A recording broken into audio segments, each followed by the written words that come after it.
Welcome to the third and last episode of my epic American road trip.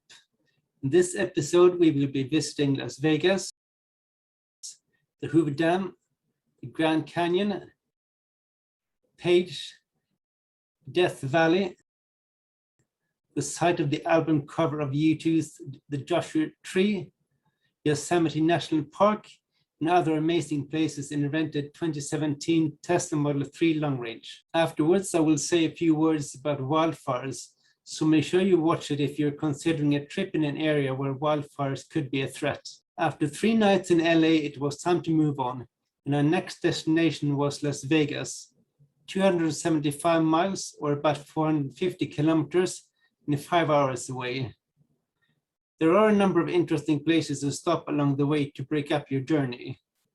We first stopped at Peggy Sue's 50s down in Yermo, which has great atmosphere, a fun little shop, and tasty food. After lunch, we charged at the 18-stall 150 kilowatt supercharger site in Yermo, but the charging speed was a bit disappointing, so we only charged for about 20 minutes and added 101 miles at $6.44. Our next stop was Baker, home of the world's tallest thermometer, and also a 40-stall 120 kilowatt covered supercharger, which was nice because the Model 3 indicated that the temperature was 46 degrees Celsius. We charged for less than 20 minutes and added 73 miles at a cost of $4.48. Then we stopped in Primm, just across the Nevada border. Here you can see Bonnie and Clyde's death car, as well as gangster Dutch Schultz's heavily fortified 1931 Lincoln in Whiskey Pete's Casino. Primm is less than an hour's drive from Las Vegas, so we next stopped at the famous Welcome to Las Vegas sign, where you could queue in the heat to have your photo taken underneath the sign with 1 or 2 Elvises. Before going to our hotel, I really wanted to try the brand new version 3 supercharger at the Link High Roller in Las Vegas, so I directed the car to go there, but due to roadworks and closed streets, we didn't find the way and drove to our hotel instead. The next day, we explored Las Vegas in over 40 degrees Celsius. Even though I didn't get to see everything I had hoped to see, at the end of the day, I was happy that we only had 1 day there, although we would return in 6 days for another night.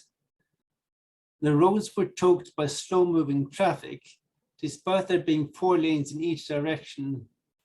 The pavements were as crowded as Grafton Street on a Saturday near Christmas, and while the hotels were air-conditioned, smoking was allowed in the gaming areas, which you sometimes had to walk through.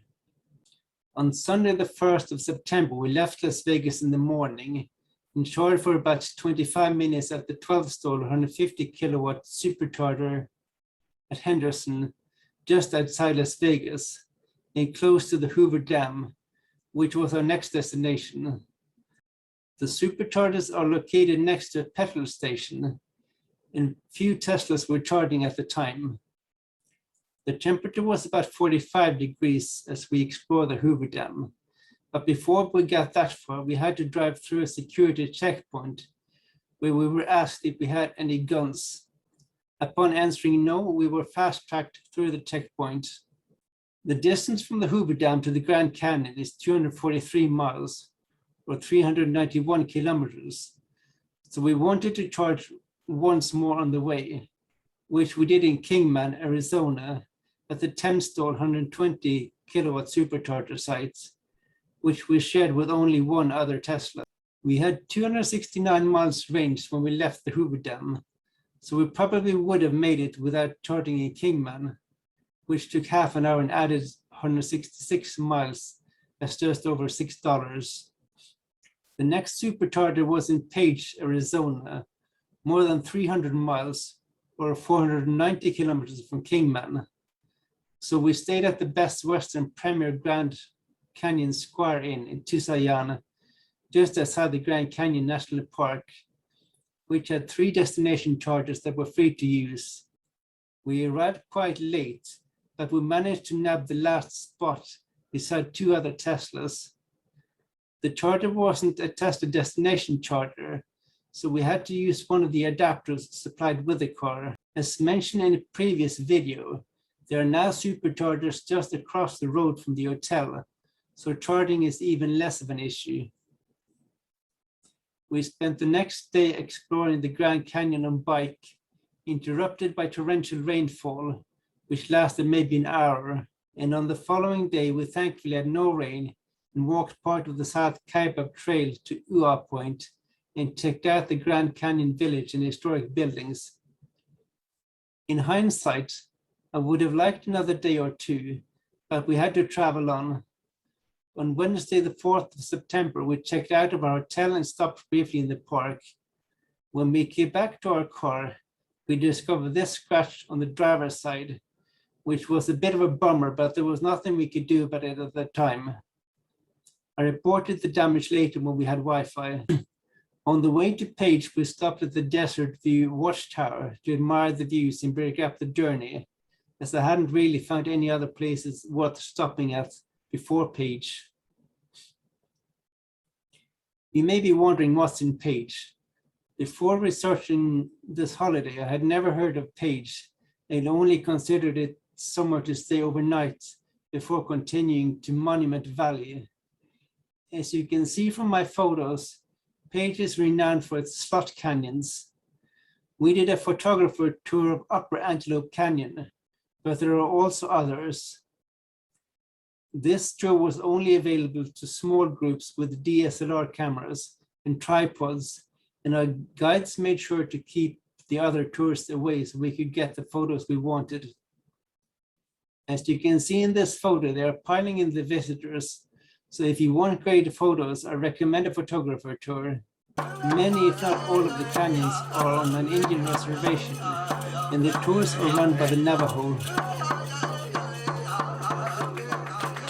Before they took us to the various canyons and 4x4s, they gave us a demonstration of the hoop dance by one of the best dancers in the world.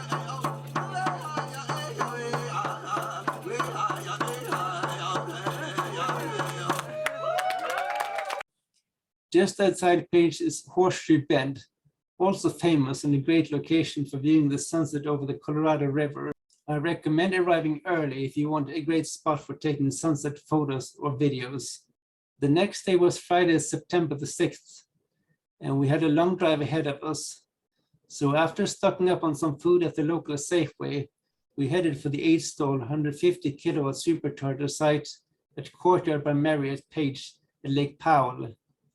We didn't see any other Teslas while charging, and since there isn't anything else of interest nearby, we stayed in the car until we had enough charge to get to St. George. We charged for 21 minutes and added 141 miles at $4.56. The distance between the supercharger in Page and the one in St. George is 154 miles, or 248 kilometers. 28 miles or 45 kilometers west of Page, you can find some unusual rock formations called toadstool hoodoos if you're happy to walk for half a mile or 800 meters. Fortunately, it was still early in the day and not too hot.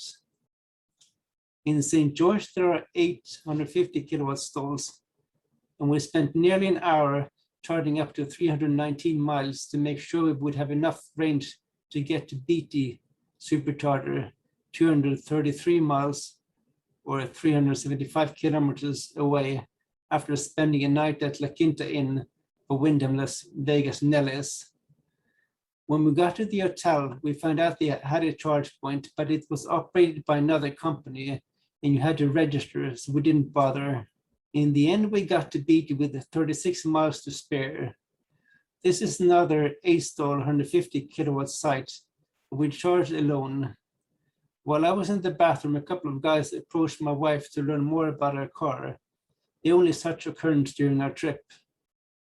After charging, we drove into Death Valley, which is surprisingly hilly in some places.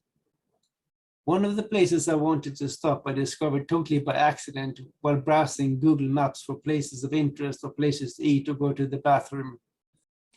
This place is marked on the map as the Joshua Tree. It's the location of the cover of the 1987 U2 album by the same name. When you drive through Death Valley, there are no signs indicating its locations, and it's 200 meters from the road, so you won't see it from your car. You need to know the location beforehand. I calculated the approximate distance from Father Crowley Outlook, which is 14.4 miles or 23.2 kilometers to the east. About 200 meters further along the main road, there is a dirt road to the left. So if you see it, you've gone too far. The actual Joshua tree is long gone, but we didn't have any issues finding the location. And as you can see, we weren't the only ones who found what we were looking for. The Lone Pine Supercharger site is 8 stalls at 250 kilowatt. I think there may only have been 6 stalls there when we were there, and we got the last one, or second to last one. Apparently this site is popular with Tesla owners driving north from LA. The superchargers are located in a small parking lot behind the Museum of Western Film History. So if you like Western movies, you may want to visit the museum while charging. We stayed less than 20 minutes as we wanted to get to our hotel in Mammoth Lakes, which was still almost 2 hours away. By the end of the day, we had driven about 340 miles, 550 kilometers. In Mammoth Lakes, we stayed at the Innsbruck Lodge due to its free Wi-Fi and its unique character. The lodge is located on the outskirts of town, and there are bears in these parts of America, so you should never leave anything edible in your car. One thing that struck me was that Mammoth Lakes seems to have been built with the intention of leaving as many trees standing as possible. And these are tall fir trees, even in the middle of town, which added to its uniqueness. This is a ski resort, and there was still some snow up in the mountains from last season. And as you can see from these photos, taken by Tesla Motors forum member MarcG, Mammoth Lakes can get a lot of snow. We were a bit unsure how much we would drive before we would be able to charge again, which I had planned to do in Groveland. So we charged close to 100% Saturday evening.